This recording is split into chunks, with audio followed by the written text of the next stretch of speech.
ओम ज्ञानतिमिरान्धस्य ज्ञानञ्जनशलाकया चक्षुरुन्मिलितं येन तस्मै श्रीगुरवे नमः। श्रीचैतन्यमनोभीष्टं स्थापितं येन भूतले स्वयं रूपः कदा मह्यं ददाति स्वपदान्तिकं। वन्देऽहं श्रीगुरुः श्रीयुतापदकमलं श्रीगुरून् वैष्णवांश्च श्रीरूपं साग्रजातं सहगना रघुनाथान्वितं तं सजीवं साद्वैतं सावधूतं परिजनसहितं कृष्णचैतन्यदेवं श्रीराधा कृष्णपादान् सहगण ललिता श्रीविशाखान्वितांश्च नमो विष्णुपादाय कृष्णप्रेष्ठाय भूतले श्रीमते भक्तिवेदान्तस्वामिन्निति नामिने नमस्ते सारस्वतदेवे गौरवाणी प्रचारिणे निर्विशेषशून्यवादे पाश्चात्यदेशतारिणे नमो महावदन्याय कृष्णप्रेमप्रदायते कृष्णाय कृष्णचैतन्यनामिने गौरतुसे नमः।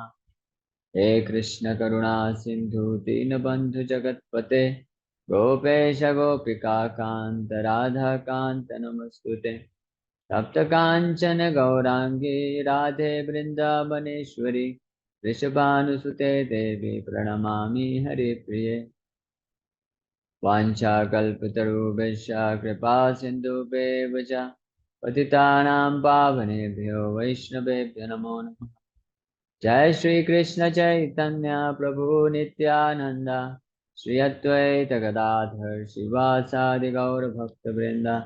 हरे कृष्ण कृष्ण कृष्ण हरे हरे हरे राम राम राम हरे हरे। हरे कृष्ण। आप सभी भक्तों का हार्दिक स्वागत है आज के श्रीमद् भागवतम के डिस्कशन में। तो कल हमने दूसरे श्लोक पे Srimad Bhagavatam first canto verse number 2 पे चर्चा किया था। पिछले 3 या 4 दिन से हम लोग इस पे चर्चा कर रहे हैं और अभी प्रभुपाद जी का पर्पट हम लोग इसमें आज कंप्लीट करेंगे। एक मिनट स्क्रीन शेयरिंग कर दूंगा। धर्म प्रोचित कयित्वत्र परमो निर्मत्सराणां सताम् वेद्यं वास्तवमत्र वस्तु शिवतं त्रापत्रयो न मूलनम्। श्रीमद्भागवते महामुनि कृते किं वा पररेश्वरा सद्यो हृदि अवरुध्यत्यत्र कृतिभिः शुश्रूषुभिस्तत्क्षणात्। So the impersonal aspect of the absolute truth is not the highest, यानी भगवान का जो निराकार रूप है, रूप नहीं बोलते हैं हम लोग, निराकार जो आस्पेक्ट है, आस्पेक्ट मतलब निराकार जो फीचर है, अभिव्यक्ति है, वो क्या है? वो सबसे सर्वश्रेष्ठ नहीं है।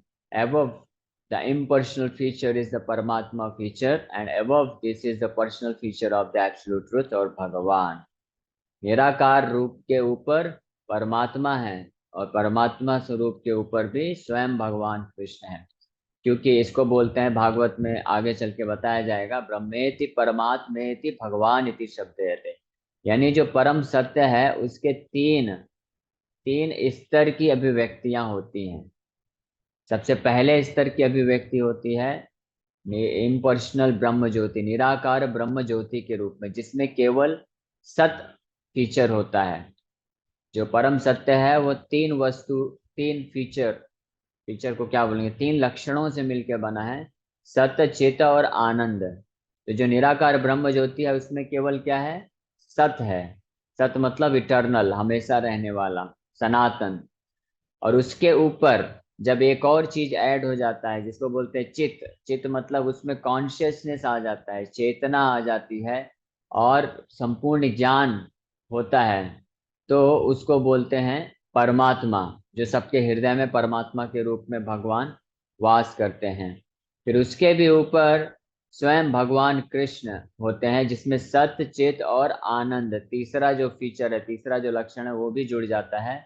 और वो आनंद, खुद आनंद, दिव्य आनंद की अनुभूति करते हैं और भक्तों को भी आनंद प्रदान करते हैं। इसलिए जो highest level of realisation of absolute truth, that is Shri Krishna स्वयं भगवान। जो सबसे सर्वोत्कृष्ट सर्व उत्कृष्ट जो साक्षात्कार होता है भगवत तत्व का, वो भगवान के रूप में होता है। वही यहाँ पे वर्णन किया जा रहा है। Shrimad Bhagavatam gives information about the absolute truth in his personal feature। और वो जो हाईएस्ट सर्वोत्कृष्ट भगवत साक्षात्कार है वो भगवान के व्यक्तिगत रूप में होता है, पर्सनल फीचर में होता है, कि भगवान एक साकार व्यक्ति हैं जो कि श्री कृष्ण के रूप में जाने जाते हैं। It is higher than impersonalist literatures and higher than the ज्ञान कांड डिवीजन ऑफ द वेदास। ये निराकार ब्रह्म ज्योति से ऊपर है। इस चीज की पुष्टि, इस चीज को जो साबित करते हैं भगवान कृष्ण भी स्वयं बोलते हैं गीता में। भगवान बोलते हैं ब्रह्मणो ही प्रतिष्ठा हम। ये जो निराकार ब्रह्म है ना, ये कहाँ से, ये मेरा, मैं ही इसका आश्रय हूँ, यानी मेरे से ही ये उत्पन्न होता है। और ब्रह्म संहिता में भी ब्रह्म जी से सेम चीज बोलते हैं। ये जो निराकार ब्रह्म है, ब्रह्म ज्योति है, जिसके पीछे बड़े बड़े ज्ञानी तपस्वी लोग लगे हुए हैं, करोड़ों हजारों हजारों साल से तपस्या करके, जिसको रियलाइज, जिसको साक्षात्कार करना चाहते हैं ताकि भौतिक भवबंधन से मुक्त होकर मोक्ष को प्राप्त कर सके।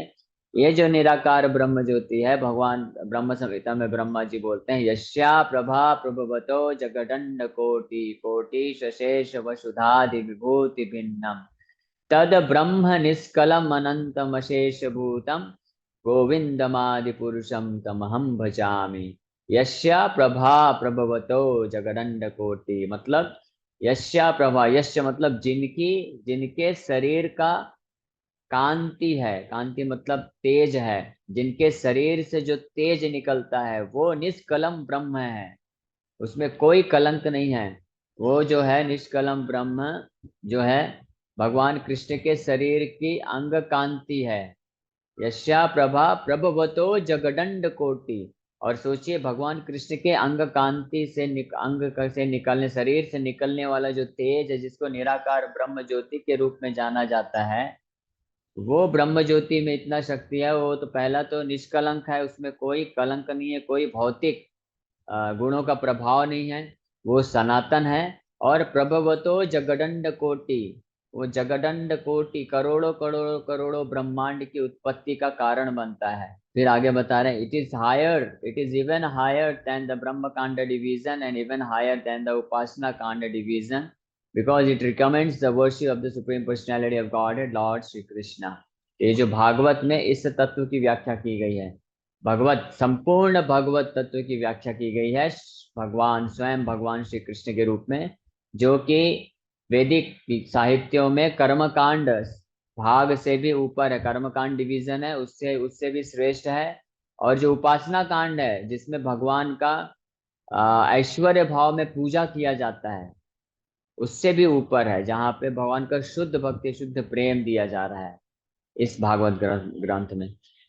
In the Karma Kanda, there is competition to reach heavenly planets for better sense gratification, and there is similar competition in Jnana Kanda and Upasana Kanda, है ना। क्योंकि कर्म कांड, ज्ञान कांड, उपासना कांड, इसमें कहीं ना कहीं हर जगह ये होड़ लगी रहती है, रैट रेस, कंपटीशन लगा रहता है कि कैसे मैं सेंस ग्रेटिफिकेशन, अपने भोग को प्राप्त कर सकूं। अपना सुख के बारे में व्यक्ति सोचता है, जो भक्त होता है या वर्शिपर होता है, जो ट्रांसेंडेंटलिस्ट होता है। लेकिन इस भागवत में इन तीनों तरह के कांड को, कर्म कांड, ज्ञान कांड, सब विषेर भांड, है ना। एक वैष्णवाचार्य बोलते हैं कि जो कर्म कांड है, ज्ञान कांड है, ये सब कि केवल विषय का भांड है। भांड मतलब बर्तन है। ये एक ऐसा बर्तन है जो बाहर से तो दिखता है, जो कर्म कांड है वो चांदी का बर्तन है, और जो ज्ञान कांड है वो सोने का बर्तन है, और जो उपासना कांड है वो और अच्छा प्लेटिनम का बर्तन है मान लीजिए। लेकिन इसके अंदर है क्या, केवल विष भरा हुआ है। इसको पीने से व्यक्ति क्या हो जाएगा, वो मृत हो जाएगा। मृत नहीं होगा तो कम, वो स्वस्थ नहीं रह सकता कभी भी। इसलिए इन तीनों चीजों को त्याग करना होता है, और भगवान कृष्ण की शुद्ध भक्ति जो श्रीमद् भागवतम में है उसको प्राप्त करना होता है। The Srimad Bhagavatam is superior to all of this because it aims at the supreme truth which is the substance और the root of all categories. इसीलिए श्रीमद् भागवतम सबसे सुपीरियर है, श्रेष्ठ है। क्यों? क्योंकि वास्तव वस्तु सुप्रीम ट्रुथ को प्रेजेंट करता है, उन पे ही फोकस करता है। भागवत का फोकल पॉइंट क्या है? भगवान कृष्ण पे फोकस है केवल। और बाकी जो है कर्म कांड, ज्ञान कांड, उपासना कांड, उसमें भगवान के ऐश्वर्य का, शक्ति का इस्तेमाल किया जाता है, लेकिन फोकस में कौन रहता है? वो व्यक्ति है जो उस कर्म कांड, ज्ञान कांड, उपासना कांड को कर रहा है। इसलिए वो क्या सब है? वो सब कैतव धर्म है, वो चीटिंग रिलीजन है, वो शुद्ध प्रेम, शुद्ध भक्ति नहीं होती है। लेकिन भागवतम इस सबसे ऊपर है। From Srimad Bhagavatam, one can come to know the substance as well as the categories. The substance is the absolute truth, the Supreme Lord, and all emanations are relative forms of energies. इस भागवतम से व्यक्ति जान सकता है कि substance मतलब वास्तव वस्तु, जो मैं ऑलरेडी मैंने बताया, इसलिए ज़्यादा डिटेल में नहीं बताऊंगा, कि भागवतम से व्यक्ति को सब्सटेंस यानी वास्तव वस्तु को पता चलेगा, as well as all the categories. वास्तव वस्तु क्या है? भगवान कृष्ण, स्वयं भगवान कृष्ण वास्तव वस्तु हैं, और उनसे निकलने वाला पूरा सृष्टि, पूरा जो रस है, आध्यात्मिक और भौतिक जगत, उन सब के बारे में अच्छे तरीके से व्यक्ति, कोई भी व्यक्ति जो इसका शरण लेगा समझ पाएगा।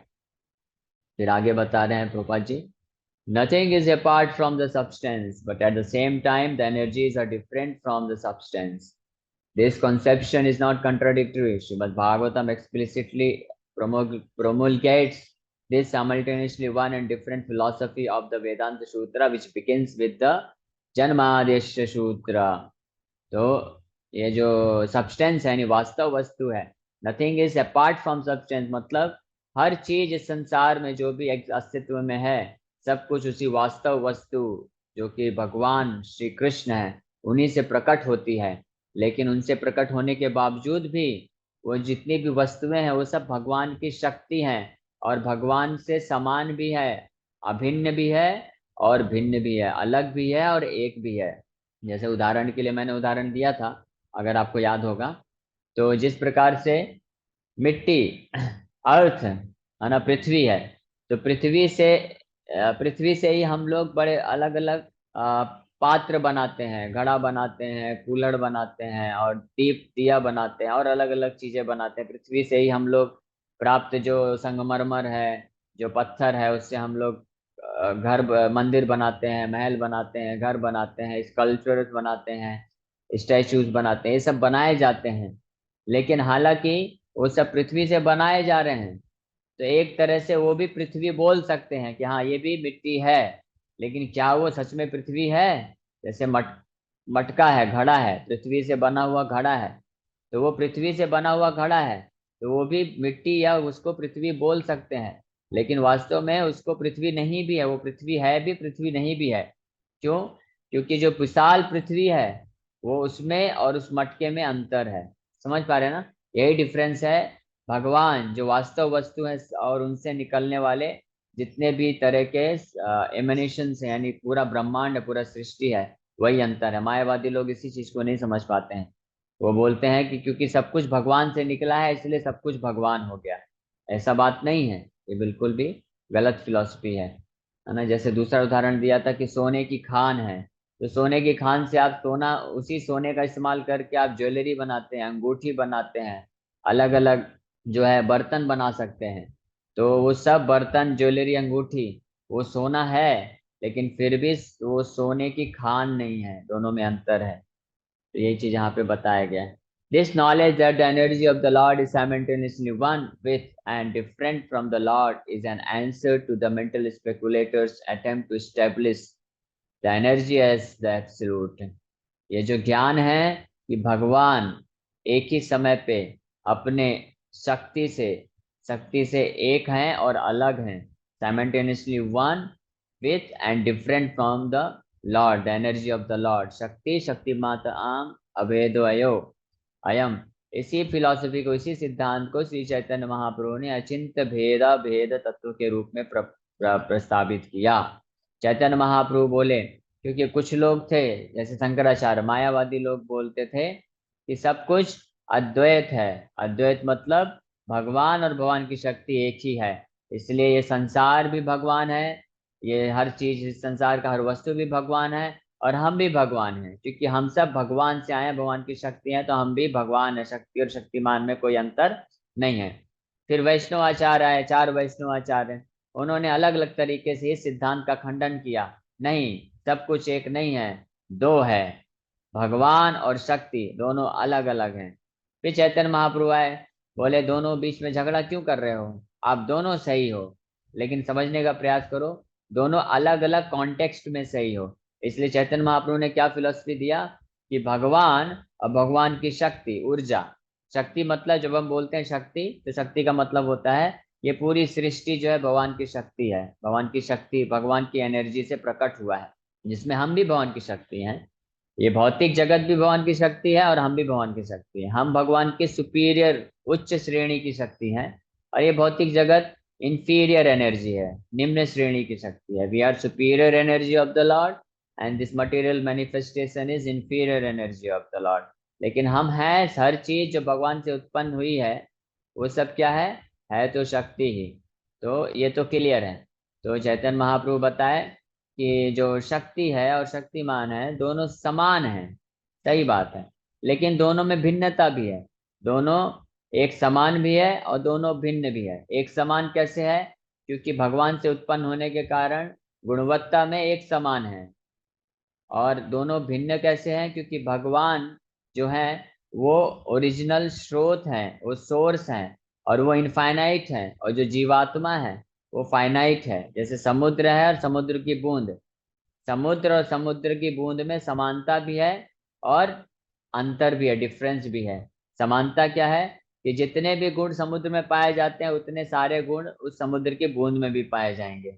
लेकिन समुद्र जो है विशाल है और समुद्र की बूंद क्या है, छोटा है, माइन्यूट है ना। समुद्र की बूंद तो से आप प्यास नहीं बुझा सकते, एक बूंद से प्यास नहीं बुझा सकते। दूसरा उदाहरण देते हैं कि सूर्य है और सूर्य की किरण है, तो दोनों में समानता भी है। जो जो गुण सूर्य में है वो गुण सूर्य के किरणों में भी है। सूर्य में तेज है, सूर्य में उष्मा है, यानी हीट एंड लाइट सन में पाया जाता है। उसी प्रकार से जो सन रेज हैं उसमें भी क्या है, हीट एंड लाइट, उष्मा और रोशनी दोनों विद्यमान है। तो अगर ये दो चीज पे हम चर्चा करेंगे तो सूर्य और सूर्य की रोशनी समान हो गया, एक ही है।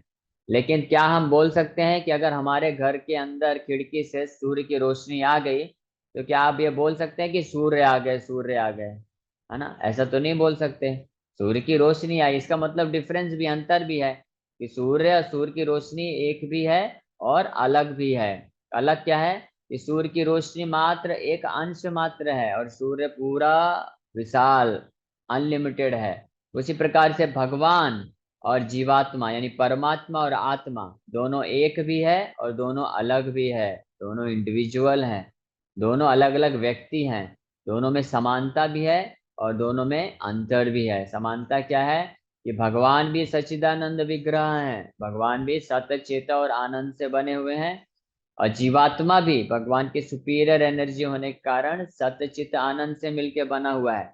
लेकिन अंतर क्या है कि भगवान विशाल है, अनंत है, विभु, विभु मतलब विभु आत्मा है, परम आत्मा है। और जीवात्मा यानी क्या है, जीवात्मा अणु आत्मा है, छोटा सा आत्मा है, अणु आत्मा है या क्षुद्र आत्मा है, माइन्यूट है बिल्कुल। ये एक डिफरेंस है। तो इसीलिए चैतन्य महाप्रभु ने फिलॉसफी दिया अचिंत्य भेदा भेद, यानी भेद भी है और अभेद भी है। तो फिर कोई बोलेगा कि भेद भी है अभेद भी है, ये कैसे, समझ में नहीं आ रहा अच्छे से। तो इसलिए चैतन्य महाप्रभु बोले ये अचिंत्य है, ये समझ नहीं सकते, ज्यादा बुद्धि मत लगाओ। जो मैं उदाहरण दिया हूँ उसके द्वारा थोड़ा सा समझने का कोशिश करो कि ये भेद और भेद दोनों है, अचिंत्य भेद अभेद तत्व है। ठीक है, यहाँ पे ये थोड़ा सा अचिंत्य भेद अभेद तत्व के बारे में बताया गया है, उसमें हमने डिस्कस किया। फिर आगे बता रहा है when this knowledge is factually understood one sees the conceptions of monism and dualism to be imperfect. Development of this transcendental consciousness grounded in the conception of simultaneously one and different leads one immediately to the stage of freedom from the threefold miseries. ये बता रहे हैं कि इस प्रकार से जब इन सिद्धांतों को कोई समझ जाएगा तो he will become free from threefold miseries. त्रापत तापत त्रयो उन्मूलनम, जो शब्द आया था ना, तीन प्रकार के क्लेश, उनसे मुक्त हो जाएगा। वो तीन प्रकार के क्लेश क्या क्या हैं? Three fold miseries are first those miseries which arise from mind and body, second those miseries inflicted by other living beings, and third those miseries arising from natural catastrophes over which one has no control। कि ऐसे ये तीन क्लेश, आध्यात्मिक क्लेश, अधिभौतिक क्लेश, अधिदैविक क्लेश, ये किसके बारे में मैंने पहले ही चर्चा किया था, इसलिए हम लोग आगे बढ़ेंगे। Shrimad Bhagavatam begins with the surrender of the devotee unto the absolute person. The devotee is fully aware that he is one with the absolute and at the same time in the eternal position of servant to the absolute. यानी भक्त इस बात को जानता है कि वो भगवान के साथ एक भी है और साथ ही साथ में वो भगवान का नित्य दास भी है। इसी को अचिंत्य भेदाभेद तत्व बोलते हैं। In the material conception, one falsely thinks himself the lord of all his service, and therefore he is always troubled by the threefold miseries of life. But as soon as one comes to know his real position as transcendental servant, he at once becomes free from all miseries. As long as the living entity, as long as the living entity is trying to master material nature, there is no possibility of his becoming servant of the Supreme. Service to the Lord is rendered in pure consciousness of one's spiritual identity. By service by service one is immediately freed from material encumbrances. तो यहाँ पे इस paragraph में बताया जा रहा है कि जब कोई व्यक्ति इस बात को समझ जाता है, कौन सी बात को, कि मैं भगवान नहीं हूँ, मेरे में और भगवान में अंतर भी है। जब तक कोई व्यक्ति इस गलत धारणा में रहता है कि मैं और भगवान एक ही हैं, तो इस गलत धारणा में रहने के कारण वो इस भौतिक जगत पे भोग करना चाहता है, कंट्रोल करना चाहता है, उसका नियंत्रक बनना चाहता है, बॉस बनना चाहता है, भोक्ता बनना चाहता है और सब कुछ का अध्यक्ष बनना चाहता है, वो जो कि वो है नहीं, है वास्तव में भगवान। तो जब इस गलत धारणा में कोई व्यक्ति रहता है कि मैं भी भगवान के ही समान हूँ, भगवान के समान ही मैं भी भोग कर सकता हूँ, तो जब इस गलत धारणा में रहता है और इस गलत धारणा के साथ वो भोग करने का प्रयास करता है, तब उसके जीवन में ये ताप त्रय आ जाते हैं, तीन प्रकार के क्लेश उत्पन्न होते हैं।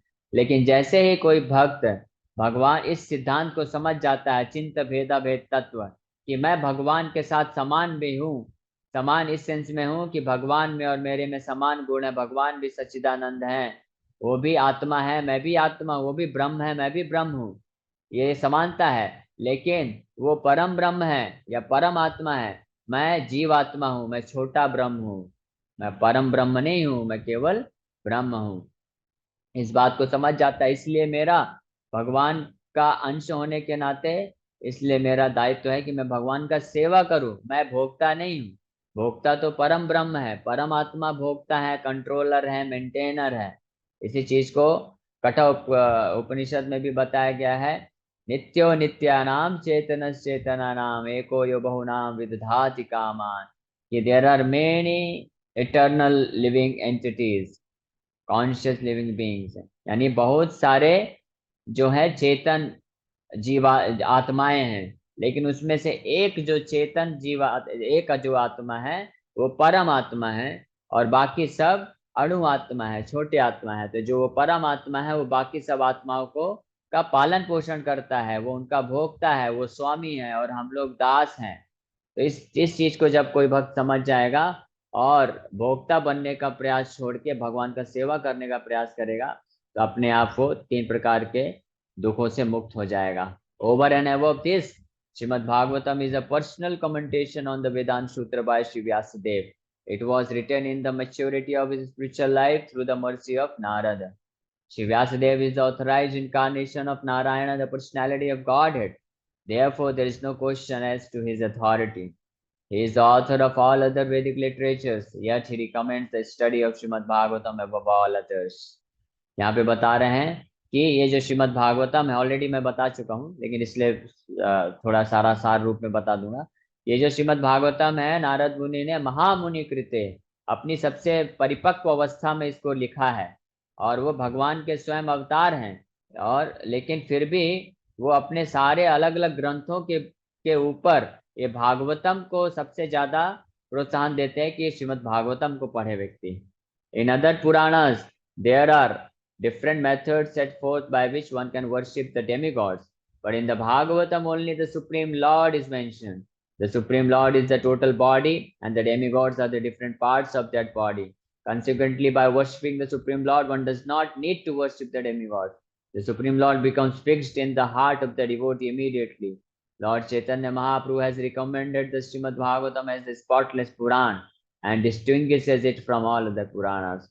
इसलिए वेद व्यास जी क्या बोल रहे हैं कि मैंने और बहुत सारे पुराण लिखे हैं जिसमें अलग अलग पुराणों में मैंने वर्णन किया है कि अलग अलग देवी देवताओं का पूजा करना चाहिए, गणपति का पूजा करो, दुर्गा का पूजा करो, शिव जी का पूजा करो, और इंद्र, चंद्र, वरुण, कुबेर, और अलग अलग जितने भी इस तरह के कई देवी देवताओं का मैंने वर्णन किया है कि उनका पूजा करना चाहिए, और उनका पूजा करने से आप ये फल प्राप्त कर लेंगे।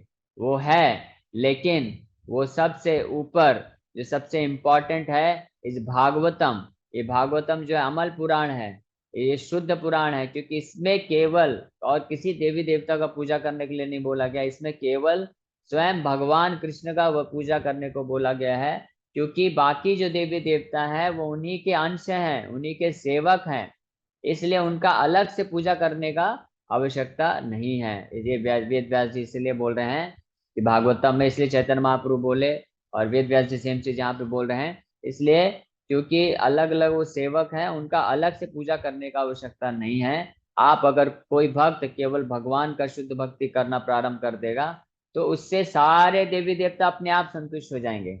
आप ऐसा मत सोचिए कि आप दुर्गा माता को जाके या शिव जी को जाके जल नहीं चढ़ाएंगे, उनका पूजा नहीं करेंगे तो वो लोग नाराज हो जाएंगे, आप केवल हरे कृष्ण जप करोगे तो वो नाराज हो जाएंगे। नहीं, बल्कि वो ज्यादा प्रसन्न हो जाएंगे कि देखो ये मेरे जो परम आराध्य हैं उनका पूजा कर रहा है। क्योंकि शिव जी, दुर्गा माता, गणपति, ये सब कौन है? ये भगवान के शुद्ध भक्त है, बहुत महान भक्त हैं, इसलिए उनका हमको पूरा आदर करना चाहिए, सम्मान करना चाहिए, रिस्पेक्ट करना चाहिए। और आप जब भगवान कृष्ण का भक्ति शुद्ध भाव से करेंगे तो ये प्रसन्न हो जाएंगे। इसीलिए अपना जो टाइम है, अपना जो समय है, एनर्जी है, पैसा है, रिसोर्सेस है, सब कुछ हमको भगवान कृष्ण की सेवा के लिए लगाना चाहिए, और किसी देवी देवता के लिए लगाने की आवश्यकता नहीं है। और इससे कोई भी देवी देवता प्रसन्न नहीं होंगे। यहाँ पे भागवतम में इस बात की पुष्टि हो रही है, चैतन्य महाप्रभु भी इसलिए यहाँ पे बोल रहे हैं। और गीता में भगवान स्वयं बोलते हैं, इस चीज को खुद कंफर्म करते हैं, क्योंकि ये सारे देवी देवता जो हैं मेरे ही अंश हैं, तो उनका अलग से वर्शिप करने का आवश्यकता नहीं है। तो ये मेरे ख्याल से 2 पैराग्राफ बचा है, इसको कंप्लीट कर दे क्या, क्वेश्चन आंसर लें? क्वेश्चन आंसर का भी टाइम हो गया है। ठीक है, ये 2 पैराग्राफ कल कंप्लीट करके तीसरा श्लोक चालू करेंगे। अभी क्वेश्चन आंसर ले लेते हैं। हरे कृष्णा। किसी भक्त का कोई प्रश्न है तो पूछ सकते हैं। हरे कृष्णा प्रभु जी।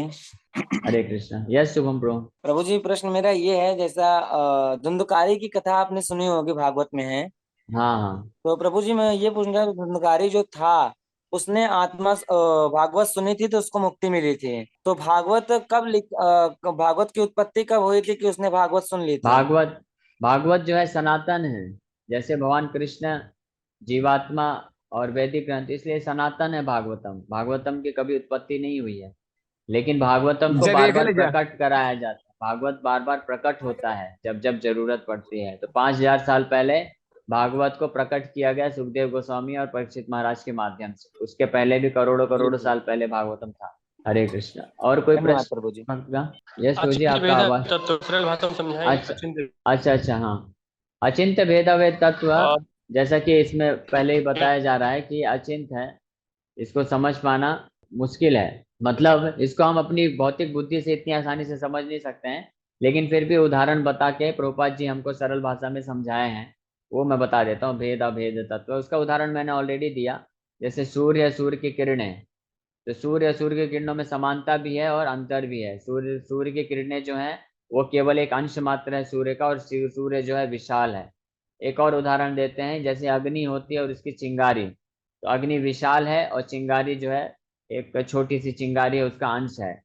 तो अग्नि में जो जो गुण हैं वो उस चिंगारी में भी पाए जाते हैं, लेकिन जो अंतर क्या है कि चिंगारी जो है अग्नि पे निर्भर है, अग्नि के बिना चिंगारी का अस्तित्व नहीं है। अगर जो चिंगारी है, स्पार्क है, वो अग्नि को छोड़ के चला जाता है तो उसका अस्तित्व नष्ट हो जाएगा, वो बुझ जाएगा। लेकिन जब तक अग्नि के साथ रहेगा तब तक उसका अस्तित्व बना रहेगा।